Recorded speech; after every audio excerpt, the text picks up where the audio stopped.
Hi, it's Jim Kemp with 705 CNC. In this video, I'd like to show you some of the stuff we've been doing with vacuum. We've been using vacuum systems and fixtures for several years now, and there seems to be a lack of information on the internet, or YouTube in particular, on how easy it can be to set up a vacuum system. You know, on YouTube in particular, if you look, seems like there's one company that sells a lot of stuff, you know, vacuum plates and pumps and all this stuff, and looks pretty expensive. I even early on bought one of their pumps. This is a vacuum Venturi pump, you know, compressed air in, vacuum out. This was currently $700 on their website for this baby. You know, they call it a smart vac, but I kind of feel stupid using it because it just continuously uses compressed air. This button pops down when you have a vacuum. You pull the button up, air flows, the button pops down with vacuum, and if vacuum breaks, this button pops up.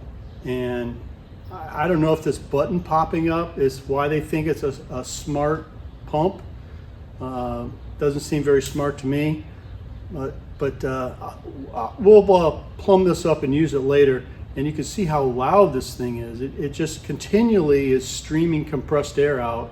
Even after vacuum's been achieved, it has to continue with the compressed air, which is just crazy to me. So in this video, I'll show you how we make anything from these really small parts. I made these just the other day, a whole array of them, to this giant aluminum extrusion. We had this, built this home internally. We built this huge fixture to hold this thing. So, and we'll go through and talk about that a little bit too. So hopefully in this video, I can show you how easy it is to make vacuum fixtures. Here's just some examples of some vacuum fixtures that I pulled out of our inventory. So you can see everything from holding some sheet metal down and going around some crazy shapes to holding a big chunk down. Tried making some vacuum pucks along the way. And yeah, here's an example of the sealing material. This is just 3 millimeter or 1/8 inch, I guess they call it closed foam gasketing material.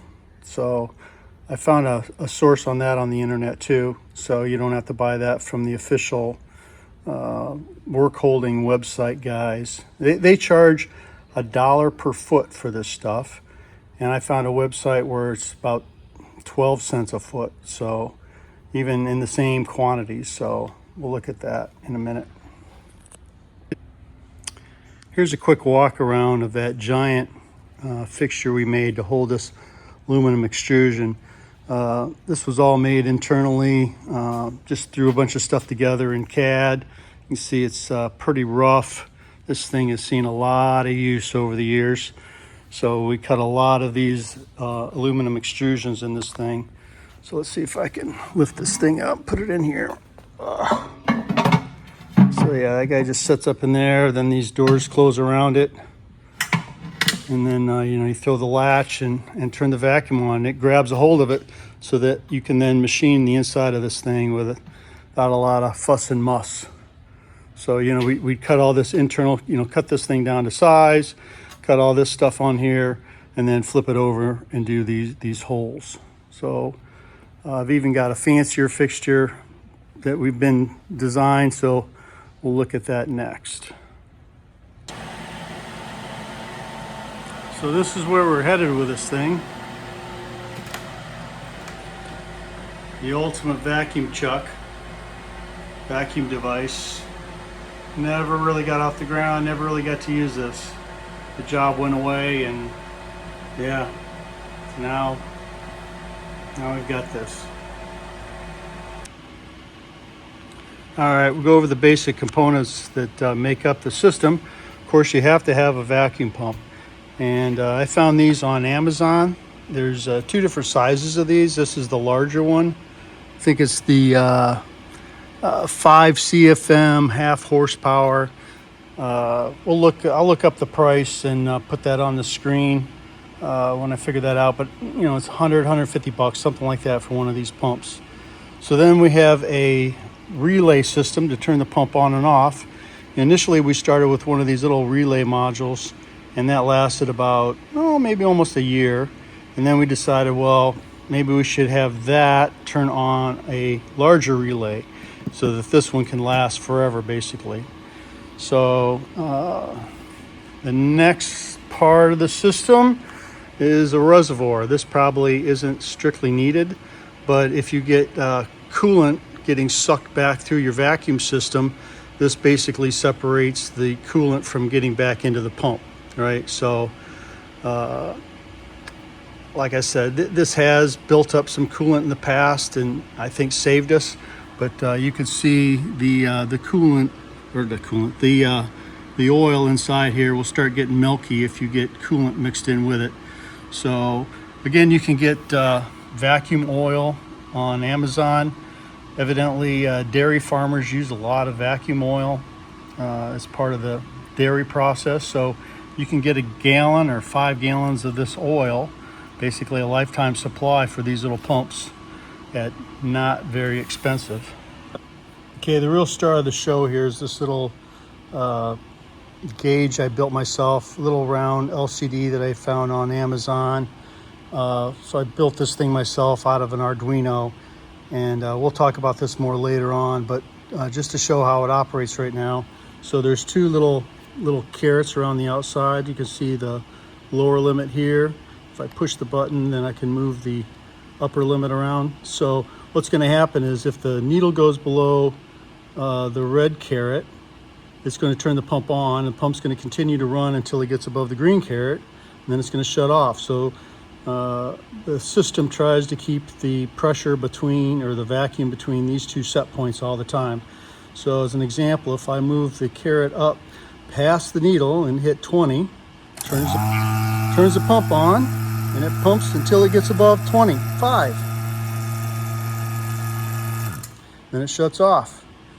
And I've got another gauge down here just as a reality check to make sure that this one's not lying to me.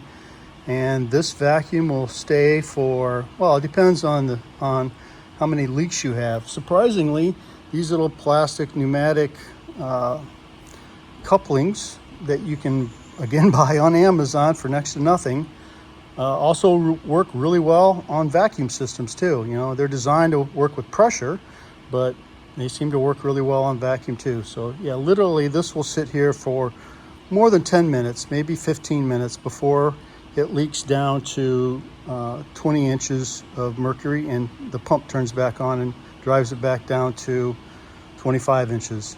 So now we'll look inside the machine and see how that's working. Okay, so now inside the machine I've got my fixture plate here, and you can see the O-ring is just sitting in this groove. I can pick this out if I want, pull it out a little bit. So this definitely is a replaceable, consumable part, but if you treat it nicely, it lasts a pretty long time. So I've got this plate here. I'm just going to drop it down. The trick is not to slide the plate, right? Because it'll roll the gasket out of the groove. So if I just set this down on it, and now I turn the, so watch this plate move down when I turn the vacuum on. Boink. That's it. It's grabbed it, and that is not coming off. So the rule of thumb is 14 pounds of pressure per square inch. So I could go into the CAD program and ask it what the surface area of that inside dimension is, and I'll put the number on the screen here, how many pounds of downforce pressure that this plate is being held with. But as you can see, this plate is kind of crappy, right? I mean, it's still got the plastic on it, you know, it's got some scratches, and it still holds vacuum really well. No problem.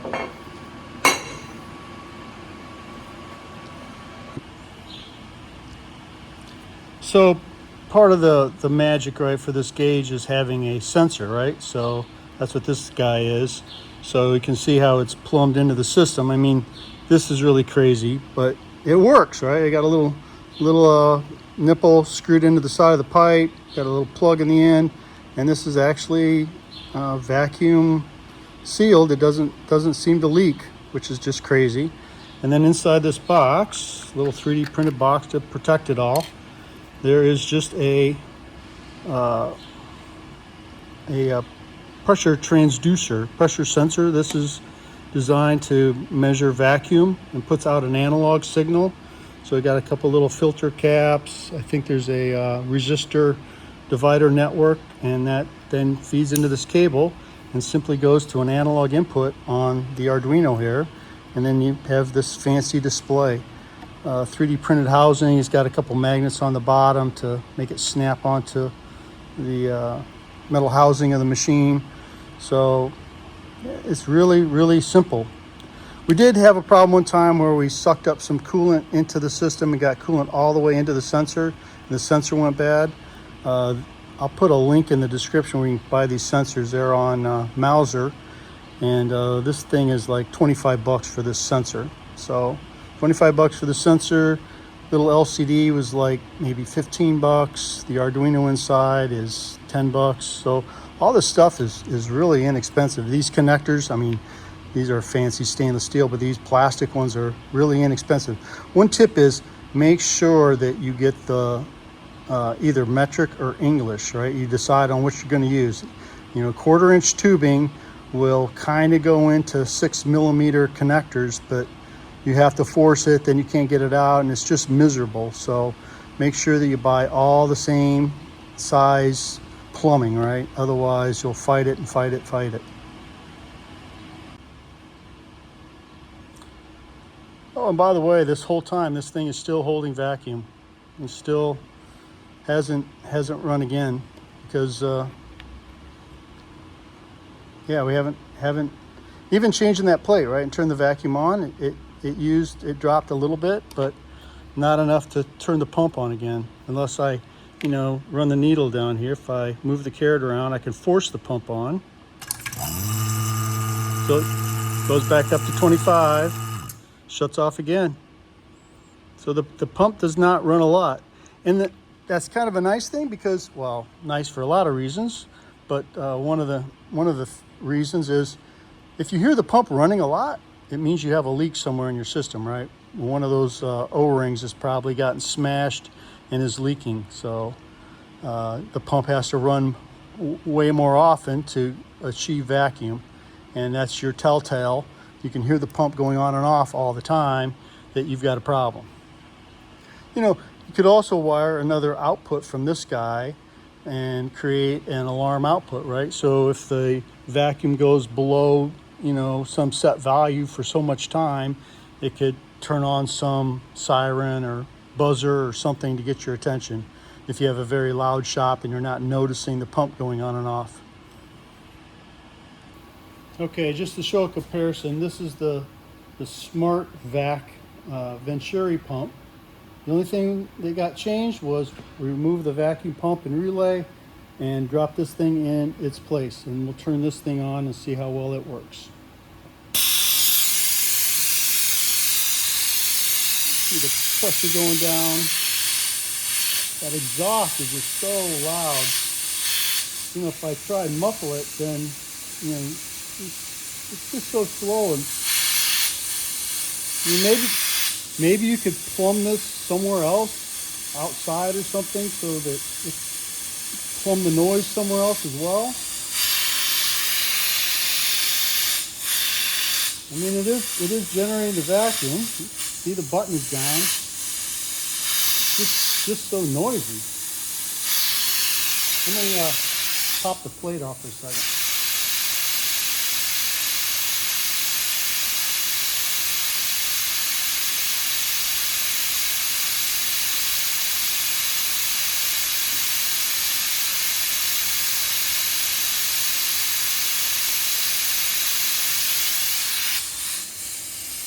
Okay, I think it stopped about 25 inches of mercury. So, and then if you stop the air, of course, then you lose your vacuum. So the air has to be moving the whole time. I mean, that's so loud, it would just make me crazy. That's why I didn't end up using it. It was just so crazy loud. I just couldn't stand being around it. I mean, the upside is potentially, I guess, that it could handle getting coolant into the venturi. It would just blow it out. So it would be immune to contamination, potentially.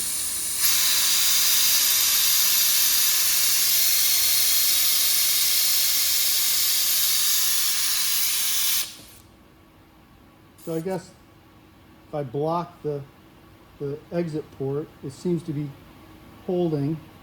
So I guess you could have a valve out here. So once vacuum's achieved, but you know, eventually as this thing slowly leaks down, you need this to automatically turn back on again. Otherwise you have to have air on the whole time.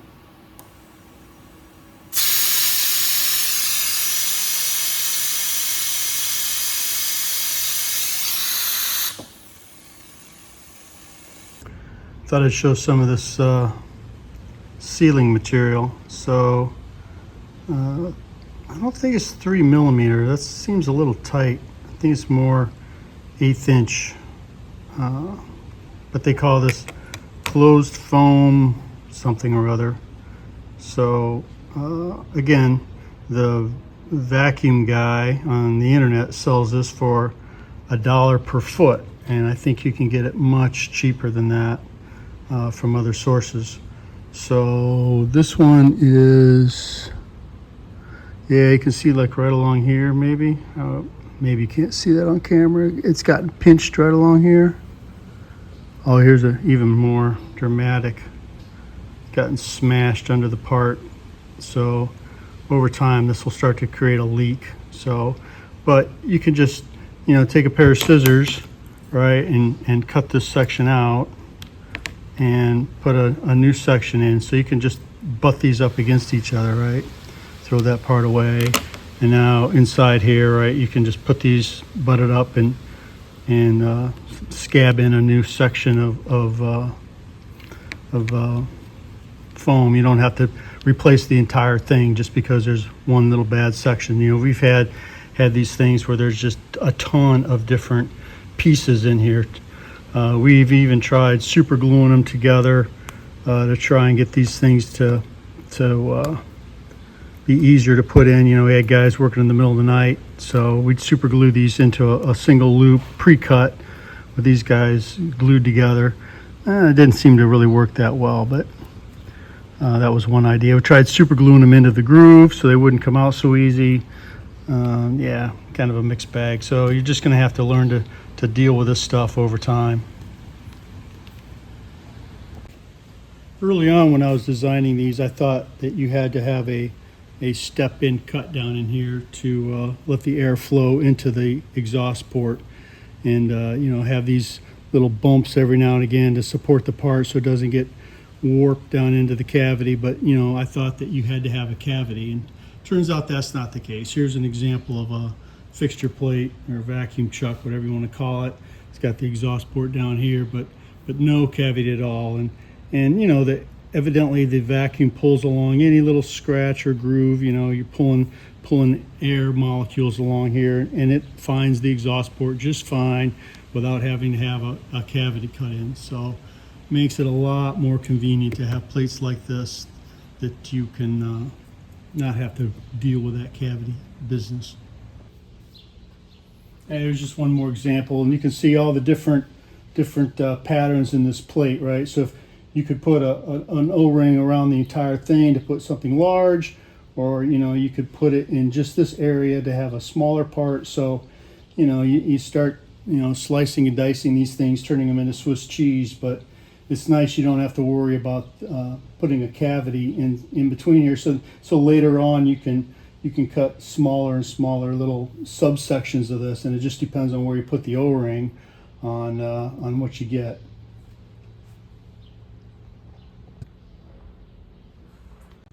One of the things to notice is if you're going to cut very, very close down to the surface, this plate has to be very, very flat, right? You got to depend on this thing being the same height all the time. So, you know, I've stoned both the bed and stoned the underside of the plate to try and get this thing as flat as possible. This was a piece of that Mike 6 to start with. You know, I get these as remnants or cut-offs from local supply places, so I can get this material relatively inexpensively.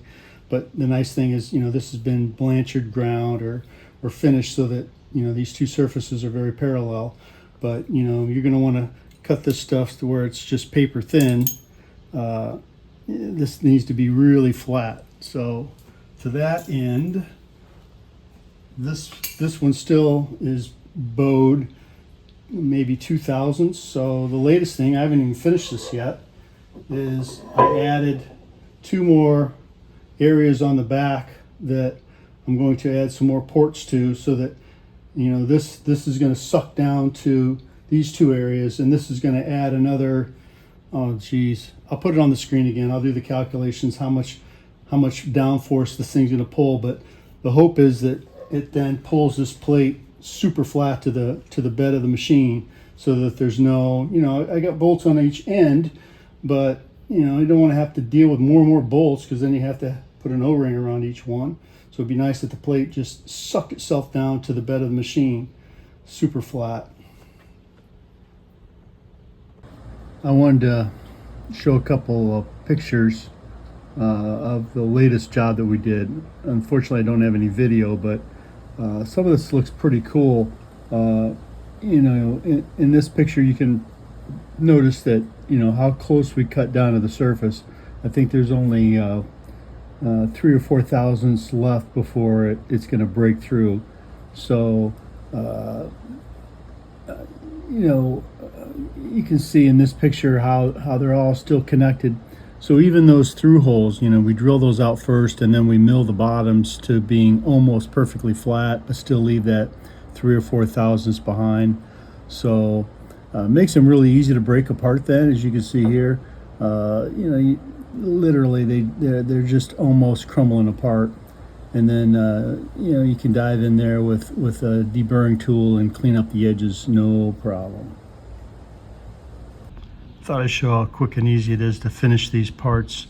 So, you know, these holes have been milled down to almost the bottom, but you can see there's just a little bit of tell here that they're close to punching through, but didn't quite. So it's a good thing it held the vacuum. So you just come in here with this guy and just show how easy it is to finish this thing up.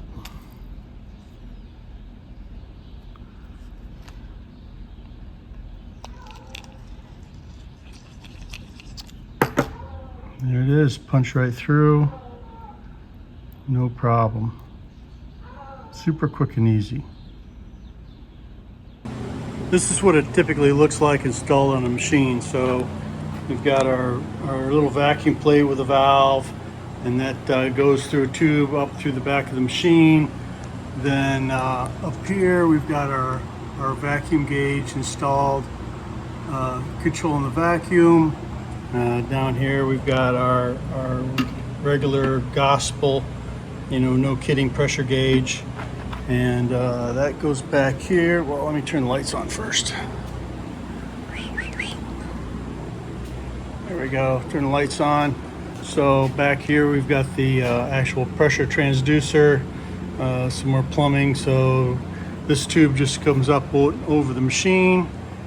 Here's our relay magnetically stuck on the back of the machine. And then way back here is the actual vacuum pump and all that plumbing. So 2 tubes going up, one's going over to the the control system, and the other tube is going up inside the machine. And that's pretty much it. So if I open the valve here and force a giant leak,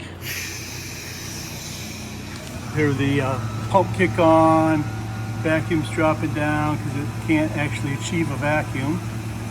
So as soon as I close the valve again, you can watch the gauge come ripping down. Quickly brings it back down.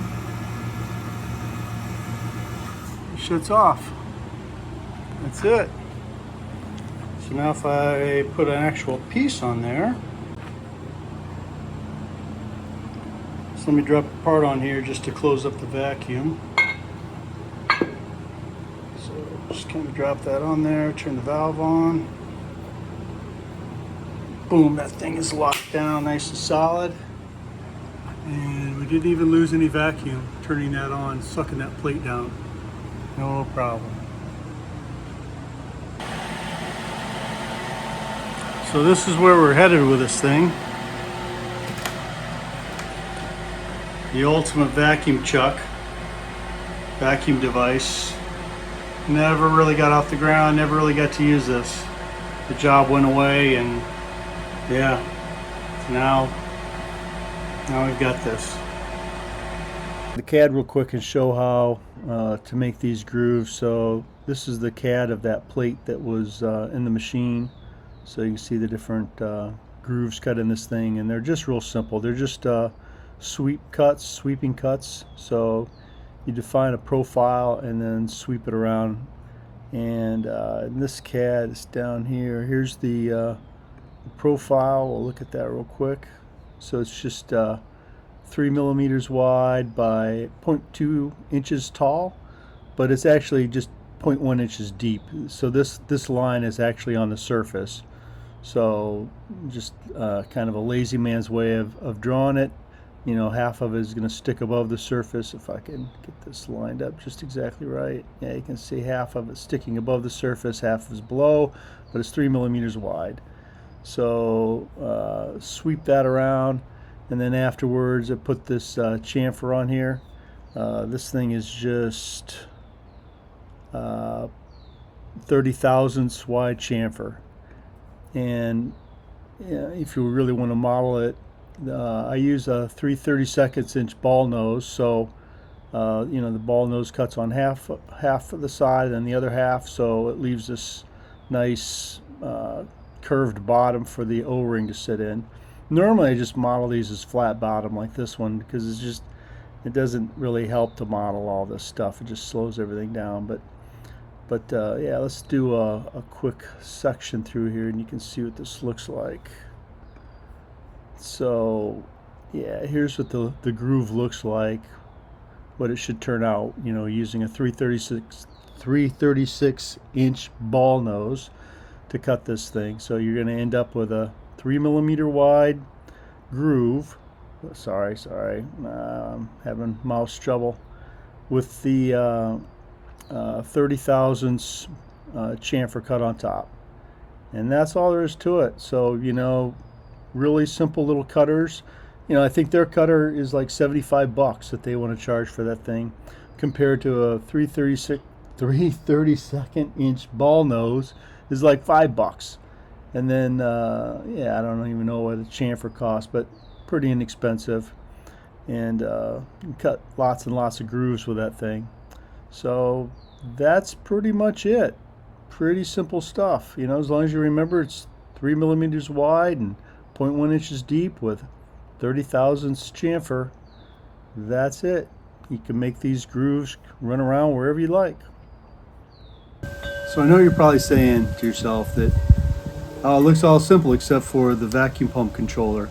And I looked around on the internet. I can't really find anything that would control the vacuum the way that it needs to be controlled, you know, with turning the pump on when the vacuum's low until it hits an upper level, and then turning the pump off until it, you know, leaks back down to a lower level, and then turning it back on again, and having that ability. So I got a guy that worked for me not too long ago. He's since moved on, but he's willing to kind of package that whole thing up and kind of create a product out of it, if you will. So if you're interested in actually purchasing one of these little vacuum controllers, put something in the comments below, and I'll get with Tim, and he agreed that he would turn it into a product and be able to sell it for people that don't want to have to deal with an Arduino and an analog and the sensor and all that crap. It'll